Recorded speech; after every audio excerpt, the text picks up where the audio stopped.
Every year we have Vision Sunday, which generally is in February, where we talk about the things that we would like to achieve through the year. We talk about our vision as a church. We go through all of the different ministries that happen within the church, because sometimes people aren't aware of all the things that happen at church. And so today is really just the update of that, but also to have a look again at the vision of the church. But before I start, I had to run and get my iPad, so now I'm like puffed out. I think it was a bit of like shock when I looked down and I saw, I haven't got my iPad, so I had to dash in that last song and grab it. But anyway, I'll get there. So before I get into it today, something that's been on my heart for the last week as I've been looking over this vision update is the fact that when we talk about vision, it is good for an organisation to have a vision. If you look at any of the big organisations around the place, you'll see that they'll have some form of vision statement or mission statement, something that describes who they are and what they're about and what they're trying to achieve.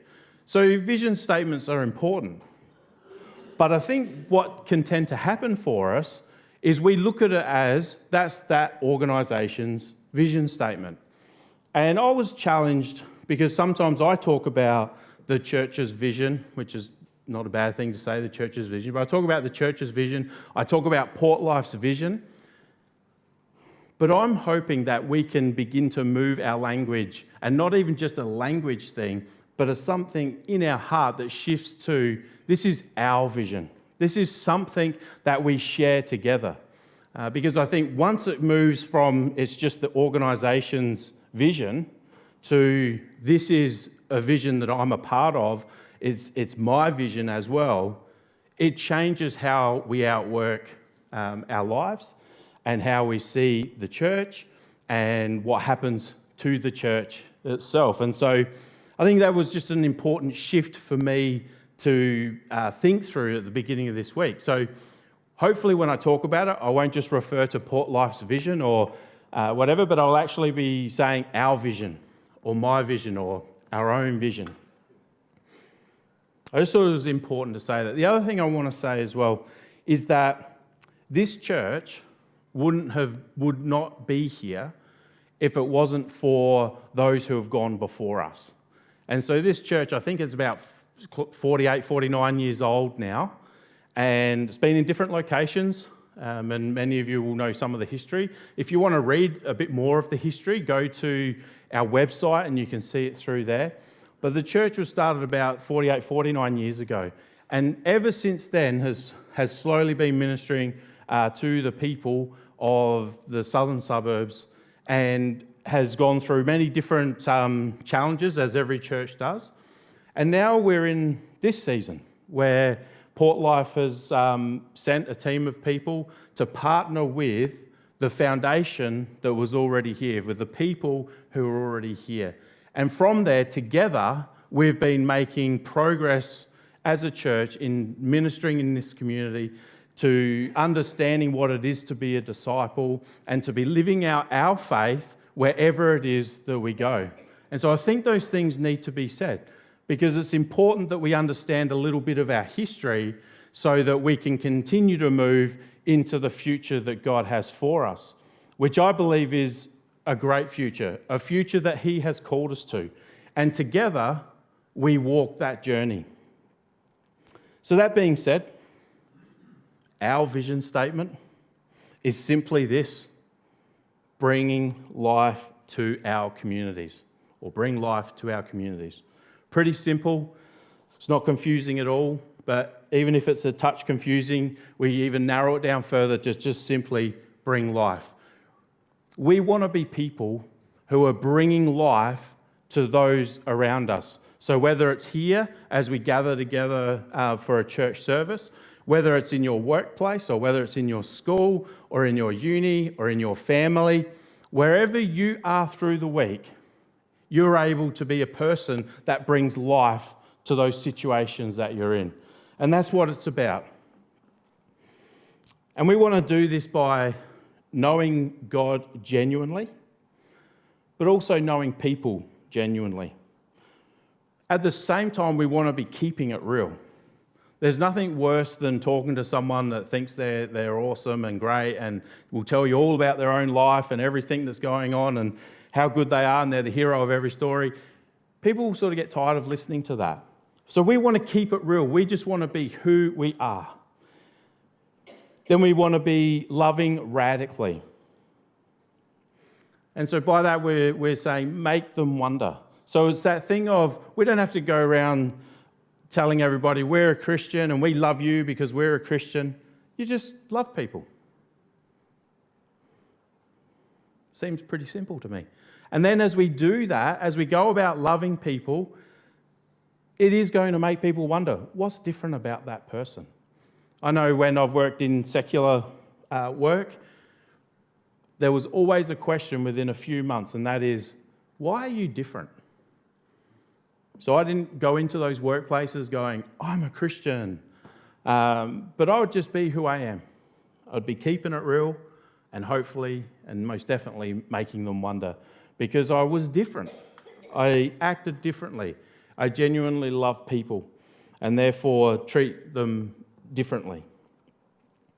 And then the last one is to serve passionately, about being the difference. That's the jumper I'm wearing today. So as we go about serving God, as we go about serving people, that we do that passionately, not begrudgingly, like, oh man, I've got to go and do that, like really? They don't deserve it. Why should I have to do it? But to serve passionately, to be the difference, because we know this world needs some people to be the difference, to be the change and to serve passionately. The foundation of our vision is very much based from two scriptures. I'm not going to read through them. I read them not last week, the week before. And the first one is what many of us would understand to be the Great Commandment, which we use Mark 12:28-31. And really it's saying, love God with everything that you are. Not just a token, oh yeah, I love God, but it's loving God with everything you are, putting Him first. And then it goes on to say, and equally love others. Pretty challenging, but that's what the Bible says, and that's what our vision is built on. The second part of it is what we often title the Great Commission. In Matthew 28:18-20, it talks about go and make disciples and baptizing them in the name of the Father, the Son, the Holy Spirit. It gives that reference that believers, so Christians, are to be on mission, are to be going out into the world, are to be able to preach the gospel where necessary with words, but more often than not, living it out. So that's what underpins the vision of our church. We have a strategic goal. So Portlife, encompassing all three campuses, has a strategic goal, and that is to be a church of 4 family-friendly campuses by 2031. As many of you will know, earlier this year in February, our North Campus at Virginia was planted. So a team from Portlife West went out there and have begun having services. And I think there'll be a photo, hopefully it'll come up. There you go. So that's the North guys. They had a baptism a few weeks ago. They baptised 4 people. And one person that got baptised invited 40 people. Or should I say 40 people came to that baptism. And so pretty amazing. There's obviously something about that person, like to have 40 people who are not part of the church come and be part of that baptism was pretty amazing. Anyway, so that's North. North is going great guns out there.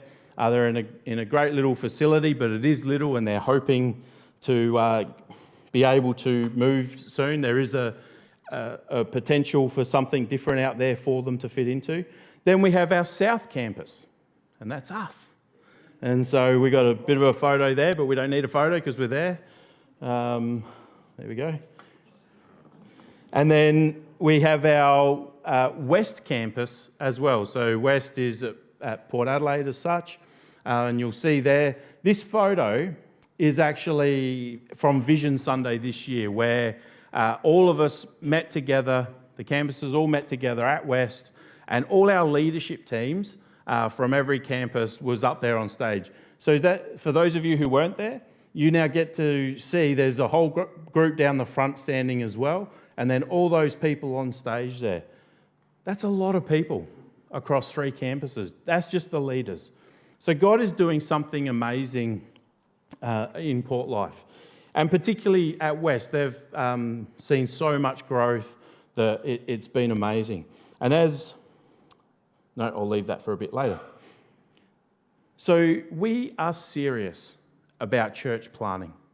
And at the moment, there's one more church plant to go before 2031. And there hasn't really been any discussion about where that might be or how that might happen.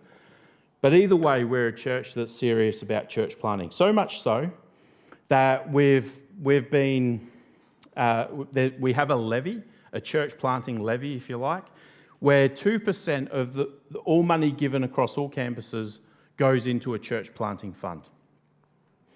And so that this year has gone to 4%.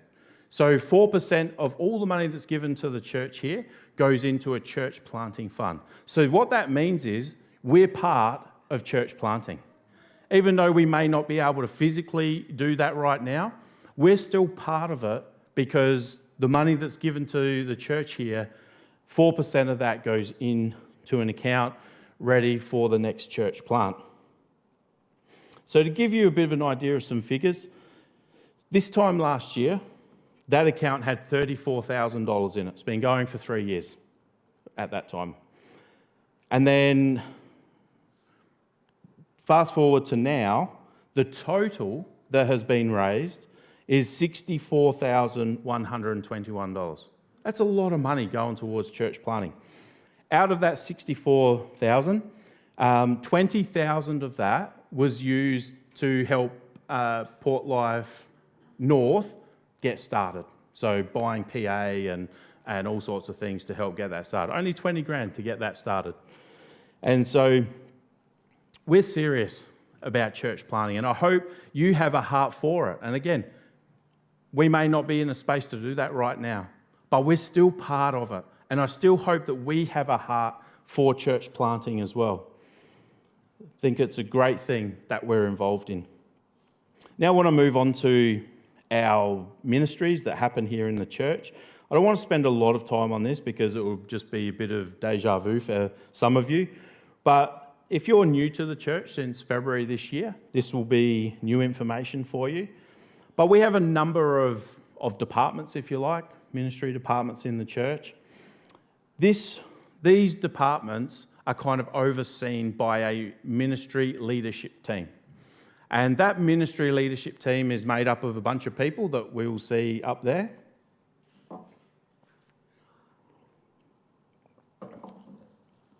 And so you will be familiar with most of those people. That's our team. And it's been a great team this year.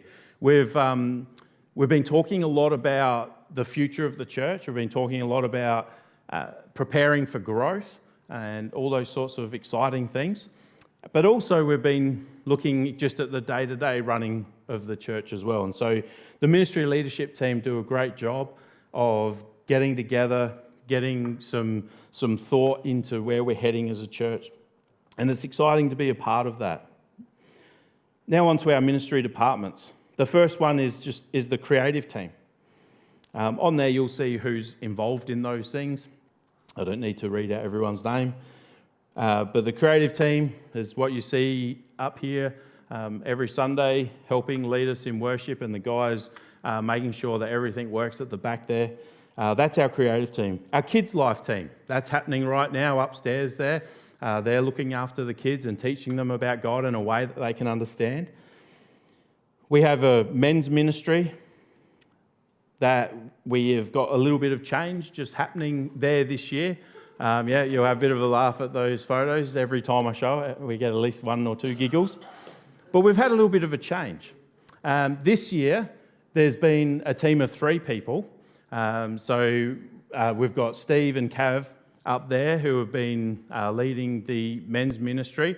But there's also been like a bit of a silent third person there that you probably haven't heard too much about, and that's Gianni. And so Gianni's been part of that team this year and doing a great job. He's great at organising stuff and making things happen. And so we've made a little bit of adjustment where that team run the men's ministry together, and Gianni's actually heading up that team to outwork the men's ministry in the church. And so that's exciting for Gianni. If you know Gianni, I should have got him to come up and say something and all that sort of stuff, because he would love that so much. But no, I think that team together running the men's ministry is a really strong and great team. And already the stuff that's happened within the men's ministry this year has been exciting and great, and we'll talk a little bit more a bit later. But we have a women's ministry. Helene and the team run that. We've got Senior Connect, which is a team, well, not a team, it's a group that I run with people 55 plus. And it's one of the highlights of my month. It's once a month. And love to meet with our seniors in the church and be encouraged by them, and for me to learn probably more than they learn. So it works very well for me, but it's a great group to be a part of. We have overseas missions where we support Marcus and Michelle Rice in what they're doing in Thailand, although that's changing, and so you'll probably hear some changes coming soon. Local missions, that's where we have teams of people doing stuff here at the church, reaching out to our local community. In particular, the pancake breakfast is one of those things. The Christmas baskets, this year we're wanting to step that up a little bit in terms of doing more than just baskets. We want to find an organisation that's already caring for people, for vulnerable people, and we want to be able to bless them this year. And so more will come out about that as we get closer. So be ready to hear about that. Life Youth as well happens on a Friday night. Young Adults happens fortnightly on a Wednesday. We've got Pastoral Care. Nick Loyne has been doing an amazing job at getting prayer requests and sending them out to people for talking with people and caring for people and linking people together. He's been doing an amazing job in that. We have Green Monkeys that happens during the week, 2 times a week. We have our life groups that happen as well. We've got online Bible reading groups, but we've also got some Bible plans that sit on the table just in the foyer there. If you want to read through the Bible in a year, you can grab a copy of that if you prefer a hard copy. Or you can ask us about the online Bible reading groups that are happening at the moment. That's just where smaller groups of people are doing their own personal Bible study. And we have like a messenger group where people can talk and encourage each other or ask questions and all that sort of stuff. We've got Presence Worship Night as well that's happened twice so far. Got another 2 to come. And that's where, for that particular fortnight, all of our life groups, our young adults, and anybody else from the church are able to come and just worship God on a Wednesday night here. And they've been absolutely awesome. God moves differently on those days and speaks to us, and people encourage one another, and it's just a great time to grow in our own relationships with God as well. We've had some renovations happening, particularly in the office, which is just the other side of the wall here, but we've also got a shed out the back that has been is also being renovated as we speak. And then we've got leadership development group running through this year, and we've also started a discipleship group. That's a lot of ministries, isn't it? And I flew through them pretty fast, I reckon. But if anyone has questions about any of those, if you want to know more information about any of them, I'm more than happy to chat through, or if you saw the leader's name up there, more than happy for you to chat with them and get an idea of what's happening there. Now to go on to the boring stuff, or might be exciting stuff for some of you, but finances. It's definitely not exciting for me. But our 2026 budget is $140,500. Our weekly income target is $2,700. Last year, our weekly average, our weekly giving as an average was $2,690 a week. Our current weekly average is $3,150. So things are going well. And I always take this opportunity that if you call this place your home, I always encourage people to consider the giving to this. It doesn't happen unless we are a people who are generous, a people who give. But more than that, it is also an act of worship.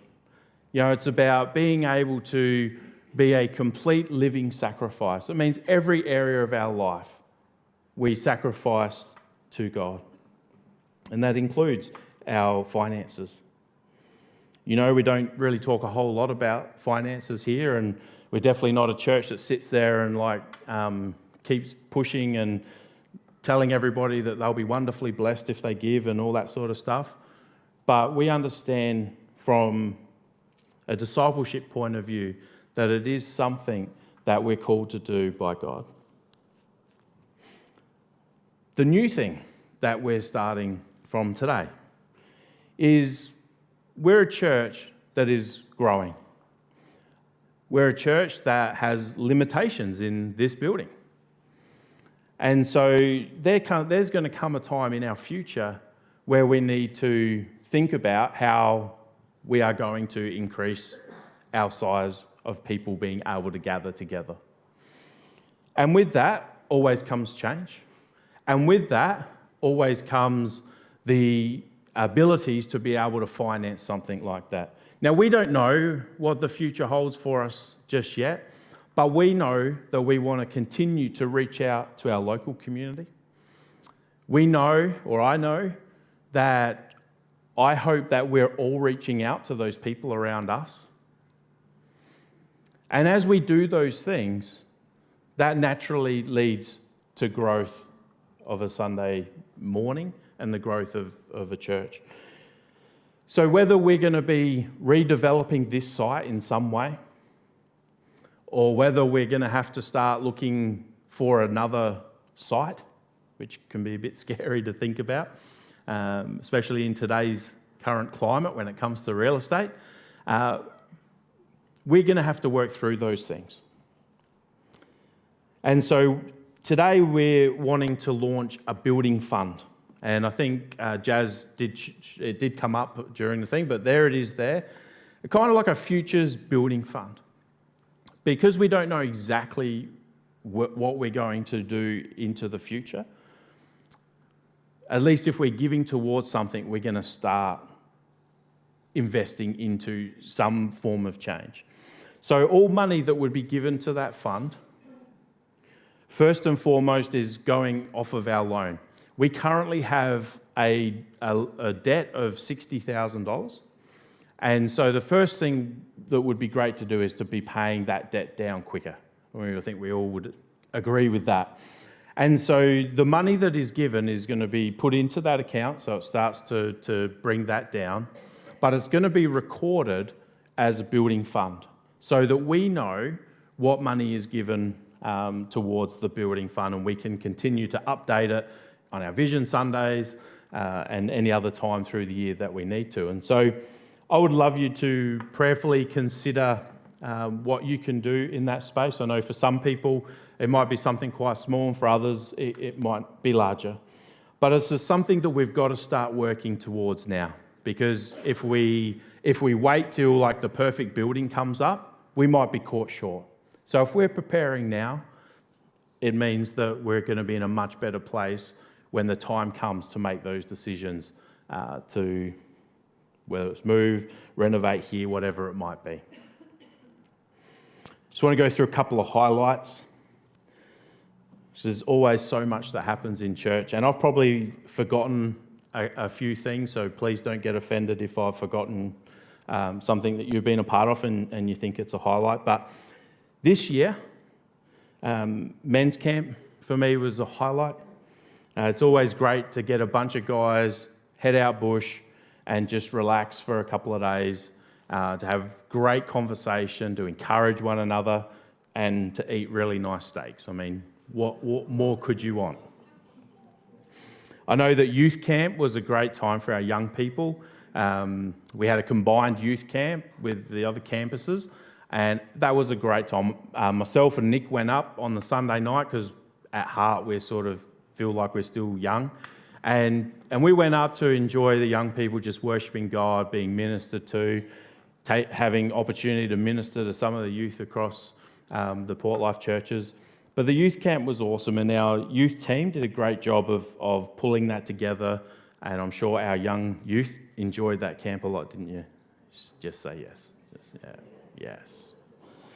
They loved it. We had a young adults camp, and I believe the young adults also loved the young adults camp. Yeah, see. Wow, youth. Yeah, bit more energy.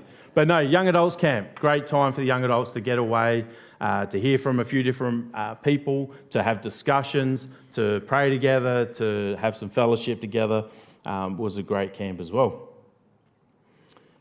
The church here just continues to grow. We're always seeing a number of different people coming through. I'm just going to switch this around a bit. So this year, just to give you some idea of what's been happening. So our average attendance in 2025 was 75 people. Our average attendance at the moment for this year to date, is 86. So there's a bit of movement there.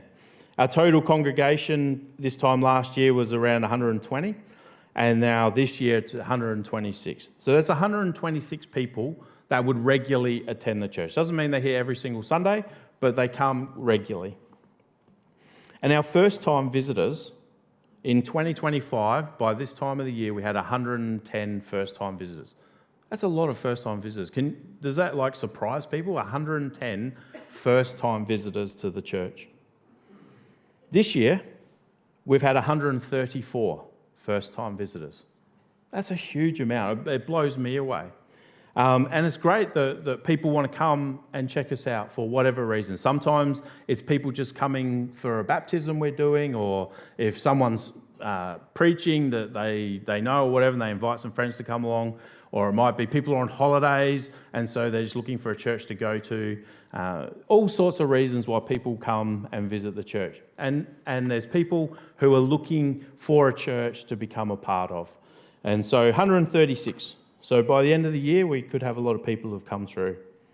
Josh rang me during the week. Josh is the senior pastor at West, just to say that there's a total of 968 regular attenders across all three campuses. So it gives you an idea of what's happening in Portlife. And they added about 60 people since the beginning of the year. So 60 new people have been added to that. So God is doing something in this church. He's doing something through Portlife, and it is exciting to be part of it. Now, some of the other highlights is that we started a discipleship course in term 2. Nathan Farnell had been meeting with a group of about 10-ish or so people, and just talking about some of the basics, but also some of the more challenging things as well. And so Nathan's done an awesome job with that. That course is also running again this term.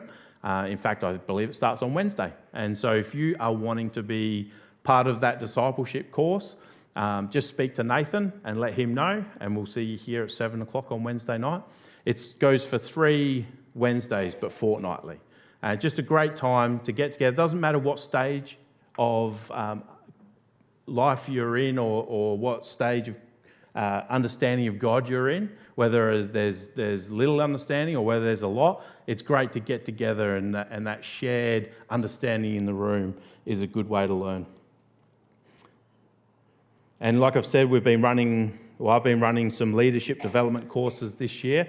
The first half of this year, we've just done a lot of upfront stuff, and so just taking people through how to do notices and in terms of worship leading and some other things. But also we spent a term looking at preparing sermons and how to do that.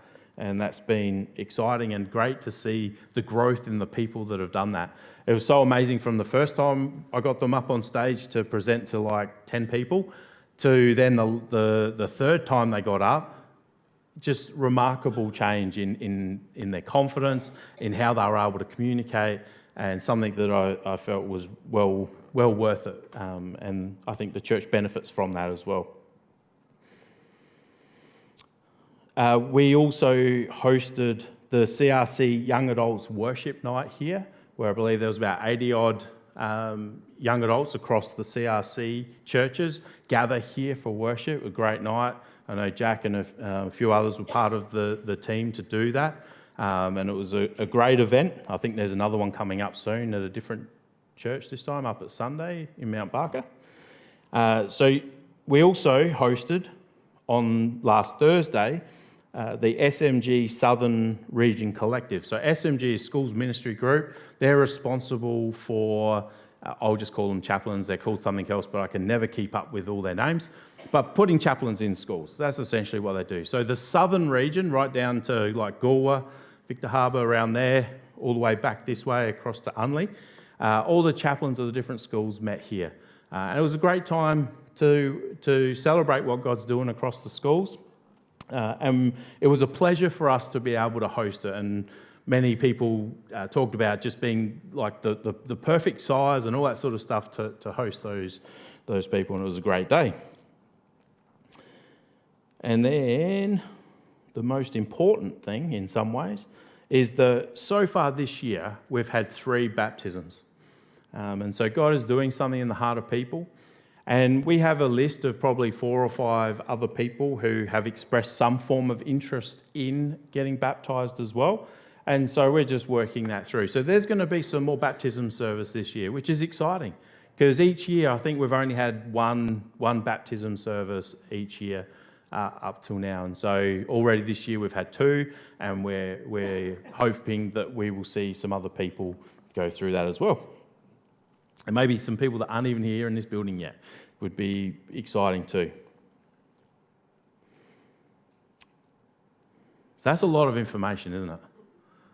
Hopefully it hasn't been too boring, but I think it's good for us just to reflect on what God is doing, what's happening in the church, to have all of us to have a broader understanding that it's not just a Sunday service that happens, but there's stuff happening during the week all over the place. And so, yeah, God has been good. I had a whole 3-point sermon as well, but I'm definitely not going to go through that. But I do want to say, and I've said this a couple of times, the last couple of times I've been speaking, is about this idea of us being a beacon of light. You know, it's been a word that's been given to us from a few different sources, and I really believe it is a word for this church, that we are a beacon of light. Now, I'll give you my 3 points in 3 seconds, because this is important. So when we talk about a beacon of light, or when we talk about light, Jesus refers to himself as light. And then he refers to us as light in Matthew 5. But the thing about light that we need to know is that light reflects. So light is not, it's not something we produce ourselves. It's actually the light that comes from Jesus that we reflect out to other people. And I think that's kind of important to understand, because it's not about our works, it's about our relationship with God, and then how that is will determine how his light is reflected in our lives. The second one is that light directs. So obviously at night when it's dark, you put a torch on, or your iPhone torch on, and you can see where you're going. It helps direct you safely. And so when we have the light in us, we're able to help and direct others as well. And the third one is that light attracts. And we know that because if you've got a bug zapper, the whole purpose is to attract bugs and then kill them. But that is obviously not what is not the light that we're referring today. We actually want the light that we have to draw people towards Jesus. Not to us, but the light will draw people to Jesus. So as people see the light that's reflecting through us, that they'll be drawn to Jesus. Not bug catchers. They've left it over here. It's a bit of a worry. Anyway, because I think that that's important. My prayer is that you would see yourself as part of that journey of being a beacon of light. That this church would be something that our community around us sees and would feel comfortable to come to if they've got issues around faith or questions around faith. And then we're the people that can answer those questions. But that also exists in your world. So wherever you are during the week, you can be the light in the place that you're in. You can be speaking about Jesus to people in a way that they can understand. So yes, and the other part of light that I was wanting to share a bit more on is this idea of, like, you understand LEDs, right? One LED is like one light. So like these LEDs that are shining here, there's a number of LEDs in there. I can't count it because I can't look at it right now. But if you've got one LED, you get a certain amount of light. So if you consider yourself an LED, then as we gather together like this, we have many LEDs. The more LEDs you have, the brighter and more effective the light is. And so that's how I want us to see ourselves. So the light, whilst may not be as bright as such, is still super important because you are the light of the world. But as we come together, that light increases and we can do oh so much more with it. And so that's my encouragement to you today. So let's pray. Lord, I thank you so much that you are leading us, that you guide us.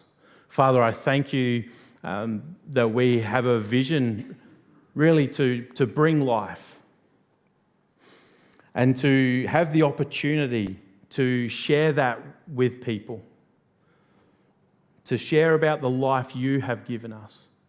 And Father, this morning I pray that we won't see ourselves as insignificant, but we can see ourselves as significant because you are the light that is reflecting from us. So Lord, I pray that we would take that on, that we would be the light in any of the dark situations that we find ourselves. For any of the situations during the day we find ourselves, I pray that we would be the light in those. That would be the light in our workplaces. That would be the light in our families. That would be the light in our community as we get about. And Father, I pray that you continue to lead us to the people that you're calling to faith. And that we would just play one part in helping those people come into relationship with you. May that be the most important thing in our lives. So Father, shift whatever you need to shift in us. Shift our priorities so that we would be people who are ready to bear witness about who you are. So Lord, I thank you for what you're doing in this church, for all those areas of ministry that happen, for the leaders that lead them, for the people that volunteer in many different areas through the church. I thank you for all of those people. And I pray that we would be a church that will just continue to grow in its influence here in this community, God. That we would be that beacon of light, that it would draw people to you, God. So use us, I pray, in Jesus' name. Amen.